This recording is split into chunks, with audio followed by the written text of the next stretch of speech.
Ito ang unang tanong. Sino? Ay, wala. Sorry. Ito po ang unang tanong ay manggagaling from Miss Hannah Mallorca Apinio of Inquirer.net. Nandito po ba si Miss Hannah?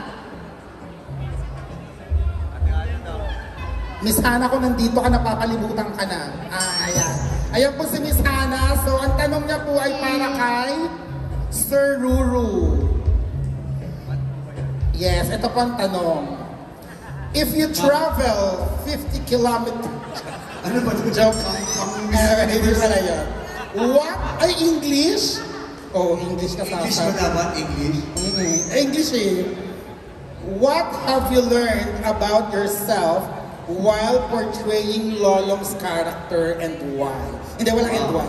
Thank you for that wonderful question. Pang Miss Universe?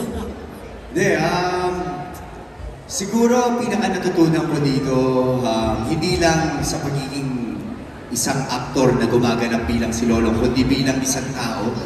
Ang pinaka-natutunan ko, hindi mo kailangan magkaroon ng superpowers para maging isa kang bayani.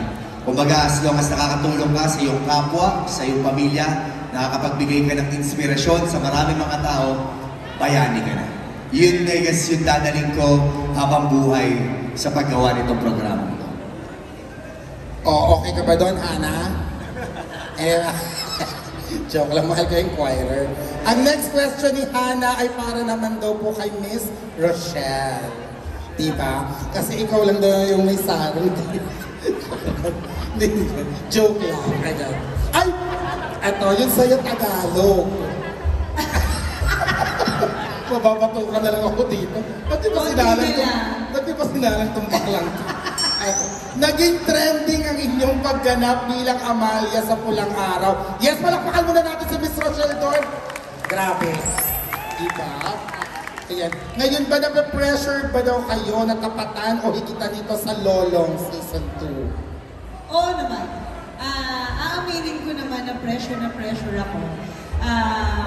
Walang nami-pressure sa akin ako lang sa sarili ko yung nami-pressure. Kasi masyadong mabigat si Amalia sa Pulang Araw. And dito naman si Karina naman sa Season 2 ay ibang Karina from Season 1. So, nag-prepare ako para dito ng sobra-sobra. Pinalakas ko ang endurance, agility, demeanor, lahat inaral ko. And para hindi na makita ng mga audience si Amalia. Ana, okay ka ba doon? Okay ka doon, Ana? Diba? Kasi, ikaw, okay ka ba doon? okay ako noon. Ako, takot ko lang. Laking sex bomb to eh. Ayan. So, totoo yan yung pressure talaga ni Miss Rochelle na nagluluto nga yan sa set eh. Ganong pressure na, di ba? Nakarating sa'yo! Yes, nakita ko. Sabi ko, ba't pa nasa kabilang unit ako? Doon ko nakatikim ng niluluto. Kamalakas. Kaya magluluto din kami. Okay. Kompetensya. Ang ating next naman ay galing sa Pep from Rose Garcia. Andito ba si Miss Rose? Wala? O wag na lang yung tanong niya kasi wala naman siya, no?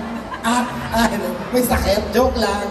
Siyempre, taga-Pep yan. So parehas kay Ruru. Ay parang parehas lang yung tanong. Okay lang to? Sa bagay, hindi ka problema to. Diba po yun? Ba't ko ba pinapakaya naman yung sinend sa akin? Ano ang pressure sa'yo? Ay, hindi pala. Ngayong nagbabalik ang Lolong since naging successful ang part 1. Mas matindi ba ang pressure ngayon? At bibili ka ba ng pressure cooker? Hindi, wala yun. Yun lang. Siguro yung pressure kasi, I guess, hindi naman yan mawawala in every projects na gagawin natin. At for me, yun yung gusto ko laging pakiramdam. Hindi pressure sa kung ano man, sa kompetisyon o sa kung ano man. Kumbaga pressure na makagawa ka ng isang programang tatatak sa puso ng sambayan ng Pilipino.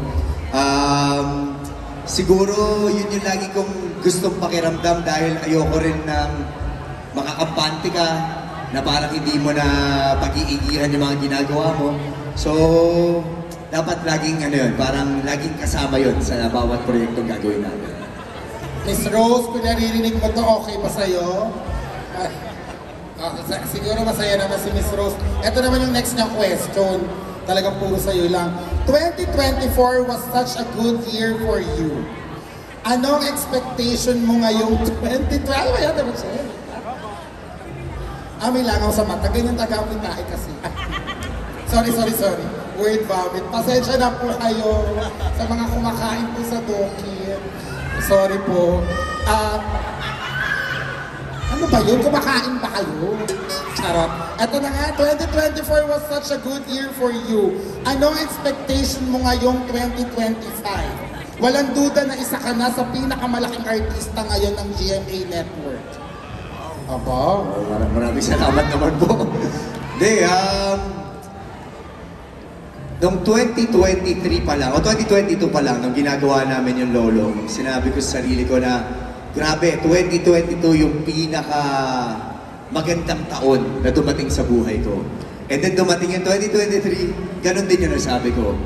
And then dumating yung 2024 last year, nasabi ko, grabe tong 2024, parang ang daming plot twist na nangyari. At sobra ako nagpapasalamat. So, bago matapos ang taon, lagi kong sinasabi, lagi kong pinapanalangin na sana ang ating magiging bagong taon ay maging masagana at mabiyaya, hindi lamang para sa sarili ko, kundi para sa ating lahat. So, hopefully, this year, sa atin itong taon na to, let's claim it, sa atin po ang 2025. Ano man po ating pinapangarap, ano man po ang ating kahilingan, basta mabuti ang intensyon at hangarin mo, pinipili mo maging mabuting tao sa lahat ng pagkakataon, makakamit mo lahat ng tagumpay na inaasahan mo. Amen. Tama yan. Atin, ang 2025, hindi inyo lang. May nagpo-post kasi, akin ang taon na to. Kala atin to lahat. Okay, next. Miss Rose, sana po masaya kayo. From Mara Ruiz of GMA Network. Ano ba si Miss Mara? Ayan. Sana masaya ka din. Ang tanong naman ay para kay Miss Shaira. Grabe naman yung pagpalo ng paddle sa trailer. Alam ko sa binti lang yung pinapalo. Ang solid. Ilang take yun? Ilang hampas yun? Hindi ko kaya. Sa season 1, nakita na ng viewers kung paano ka naging sobrang supportive kay Lolong. Anong level up sa relationship ninyo ni Lolong at sa character mo bilang Elsie ang mapapanood naman natin sa Lolong Bayani ng Bayan? Naku, as always naman, very supportive ako kay Lolong eh. Pero kasi dito, nasa week 5 pa lang kami. Ayoko mag-spoil, pero malaking pagbabago sa character ni Elsie talaga. Parang magbaback to zero na ewan. Basta, bawal talaga sabihin, pero syempre, nandiyan bilang si Elsie, alam niyo naman yan from the very start, determinado palagi yan. Kakwento ko na. Sa sobrang determinado ni Elsie, gusto niyang makabalik sa dating siya. Sa sobrang laki ng pagbabago, pinipilit niyang makabalik sa dating siya kasi sobrang yung pagmamahal niya, sobrang yung mga nakapalibot sa kanya na tao, lalo na sa tumahan, grabe rin yung suporta na binibigay sa kanya dito sa character ni Elsie. Kaya, parang Kaya mo yan. Basta, Konti na lang madudulas na eh. konti na lang eh. Hindi, pero ano po talaga, si Elsie, Basta yun na, bawal talaga eh. Kung pagiging suporta lang naman yung pinagana natin. Oo, doon kasi sa trailer, papatayin na si Elsie doon eh. So, abangan nyo kung mabubuhay. Basta yun yung pagbabasihan nyo, yung pagpalo doon sa Nambubuyong-buyong mga katabi ko dito. Bakit ba ang hirap ng tanong mo, Miss Mara? Nagreklamo. Hindi, ayan na ang sagot. Okay po ba sa'yo yun, Miss Mara? Okay. Ang next naman yung tanong ay para daw sa returning cast, Paul Salas, Micoy Morales, Alma Concepcion, and Miss Jean Garcia. So, anyone daw po are pwedeng sumagot. Can you share with us yung best memories ninyo from season 1 and ano naman ang inyong nilook forward sa season 5? No, season 2. Season 5, wow. Sa season 2 pala. Best memory siguro yung lock-in namin na talagang may nabuo na isang barkadang relasyon. Kami nila Ru parang magkakapatid na, parang isang dugo na rin. Pangalawa siguro, shocking lang kasi yung unang media ko namin naalala ko sa Zoom pa noon. At ngayon, nakita nyo naman ang narating ng Lolong at sobrang proud ako na makasama ulit sa Season 2 at ipakita ulit sa inyo kung ano na ba ang character growth ni Martin Banson. Which is, sobrang blessed ako dahil malaki rin ang binago sa akin sa buhay ko ng Lolong. At malaki rin yung growth sa pag-act ko dahil dito sa Lolong. So mahalaga sa akin tong character ko. At sana po ma-appreciate nyo pa rin ang pagbabalik ni Martin bilang kapatid ni Lolong. At maraming salamat po. Best memory ng Season 1. Yes, at nilulook forward mo sa Season 2. Well, nasabi ni Paul yung lock-in, saka siguro ang best memory sa akin ng Season 1, yung sagot ko doon, nandun sa press ko ng Season 1. So, alungkatin nyo na lang yun doon. Andun yun. Pero, looking forward to for this season is yung paglaki ng cast, ng family ng Lolong. Kasi, iba yung samahan na nabuo namin ng Season 1 dahil lock-in yun, tapos pandemic. Pero ngayon na medyo mas malaya na kami. At saka mas marami nang involved, mas maraming taong kasali, mas lumaki yung pamilya. Na excited ako kung paano itong magiging dynamics namin, kung paano kami magiging sa set and yung sa bonds na ma-form namin within and maybe outside the set. Ayun. Miss Jean, ikaw po, yung